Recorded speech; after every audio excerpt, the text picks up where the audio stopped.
Welcome to my YouTube channel. Kung bago ka lang sa channel na to at true-blooded Aldab Nation ka, tama po ang channel na pinuntahan mo.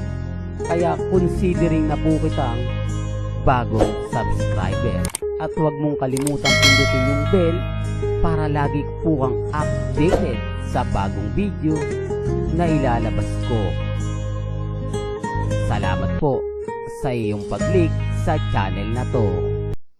Welcome back mga kaaldab. Ito na naman po ang inyong lingkod, si Mr. Destiny. At syempre panibagong video, panibagong update na naman po tayo. Ito yung madalas at lagi ko pong sinasabi at pinapaliwanag. Bagamat maraming istorya, maraming kwento na talaga naman po kasing mapapaisip kayo.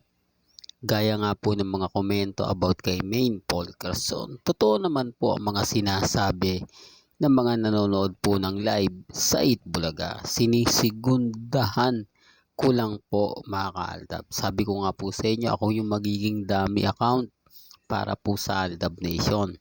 Para malaman niyo po kung ano yung mga kwento, kung ano yung mga sinasabi, kung ano yung mga nakikita pagdating po sa loob ng Itbulaga. Kaya nga po yung iba nagtatanong, bakit daw po hanggang ngayon nananatiling walang anak si Mengay? Bakit daw hanggang ngayon talagang blooming na blooming at sobrang sexy pa rin daw po ni Mrs. Polkerson? At bakit hanggang ngayon daw po nananatiling single si Alden Richards? Yan yung mga issue na talaga naman pong dapat tutukan, dapat pag-usapan. Kaya lang siyempre mga kaaldab, kapag ganyan po ang topic, abay tayo po yung panalo. Kaya lang sinasabi nilang mga kulto, delulo ang may mga gawa niyan. Hindi po ba sila nagtataka na umiiwas si Alden Richards sa mga interview pagdating po sa love life? Sabi ko nga po sa inyo, ultimo pamilya po ni Alden Richards, hindi siya pinupush na mag-asawa na. Hindi siya pinupush na dapat magkaroon na ng anak. Anong pagkakaiba po nila Mengay? Hindi po ba? Bakit hindi sinasabi ni Tatay Dab, ni Nanay Dab at mga kapatid niya na Mengay, matanda ka na? Halos lahat po ata ng kapatid ni Mengay na babae may anak na. Oh, real talk mga kaaldab. Pero bakit si Mengay wala pa? Bakit si Mengay nananatili pang, di po ba? Gayong sinasabi at sinasampal po nila sa akin, nakasal na sila Mengay at si Congressman. Yan po yung pinagdidiinan nila. Pero sa madaling salita po, wala naman po silang maipakita. Although sabihin natin, may pinalabas na video. Iyon ay sarsuela lang po. Pagpapakita lang po yun. O kalat lang po yun ng maling impormasyon. Ang problema po mga kaaldab, yung punto natin. Ang ibig kong sabihin, sa tagal na po, halos 3 years na po daw ito. Pero pansin nyo, 3 years na, pero never pa po, o wala pa pong anak. Doon pa lang mapapaisip na po kayo Doon pa lang masasabi nyo na bakit wala po talagang nagpupush kay Mengay. Bakit wala rin nagpupush kay Alden Richards?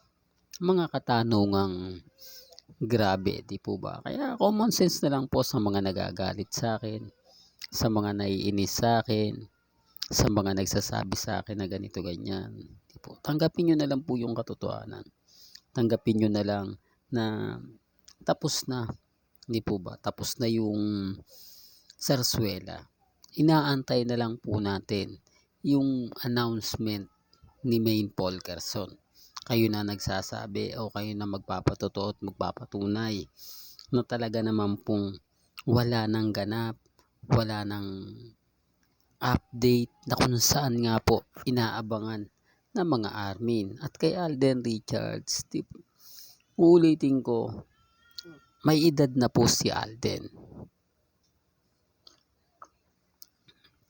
Pero bakit hanggang ngayon nananatili siyang single? Ito po yung pangontra sa mga sinasabi ko. Bakla daw po si Alden Richards. Bakla daw po, kaya wala pong karelasyon.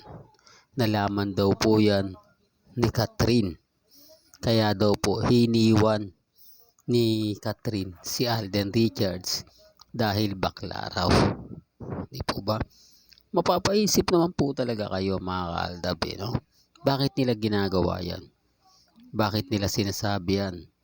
Bakit maraming reaksyon at komento?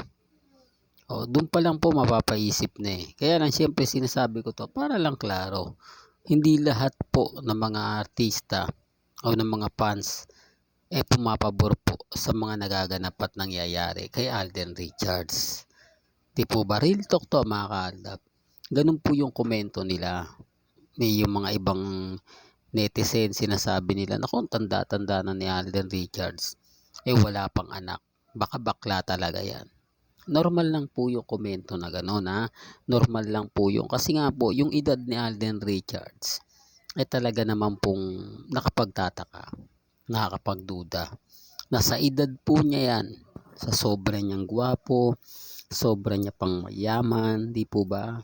Halos siguro kahit 10 anak ang gawin niya, talagang mabubuhay na at makapagtatapos, di po ba? Kaya nga sabi ko sa inyo mga kaaldab, mahirap po talagang ipaliwanag. Ultimo kasi pamilya po ni Alden Richards ay hindi nga po nagpupush. Di po ba? Nakatotoo po kasi mga kaaldab, may asawa na po si Alden Richards, si Mrs. Polkerson, at si Mengay naman po kung bakit hanggang ngayon wala pa ring chikiting. Hindi naman po talaga totoo ang kasal.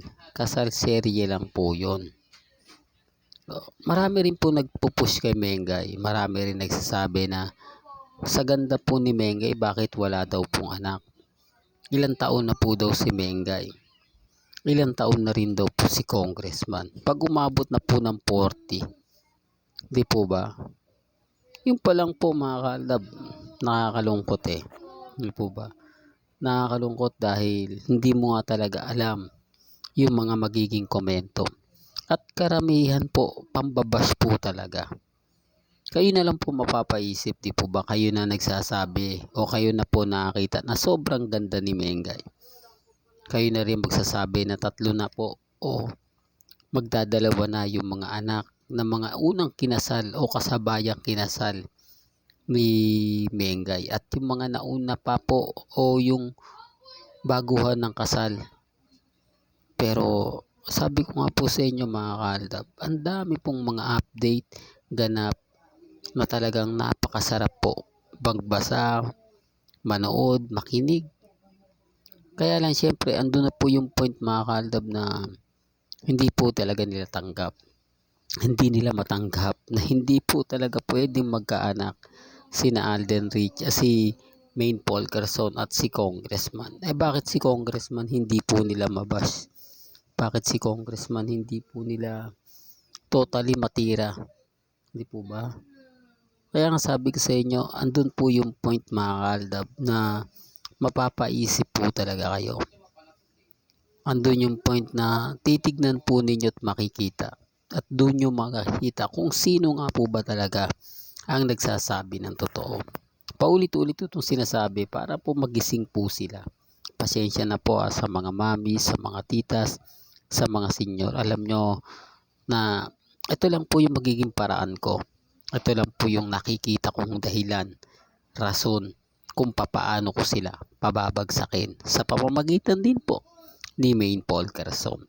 Hanggang dito na lang po ang ating latest updates. Kaya kung gusto nyo pa po ng pinaka-latest at sariwang update, abay tumutok lang po kayo dito po sa channel ni Mr. Destiny para updated po kayo sa mga latest at sa mga bagong video po na ilalabas po natin maya-maya lang. Kaya kung bago ka lang sa channel na to at isa kang true-blooded Aldab Nation na nagmamahal kina Mengay at Isoy, tama po ang channel na pinuntahan mo, kaya consider na po kitang bagong subscriber. At huwag mong kalimutang i-share ang mga video po natin sa mga mamis, sa mga titas at sa mga senyor.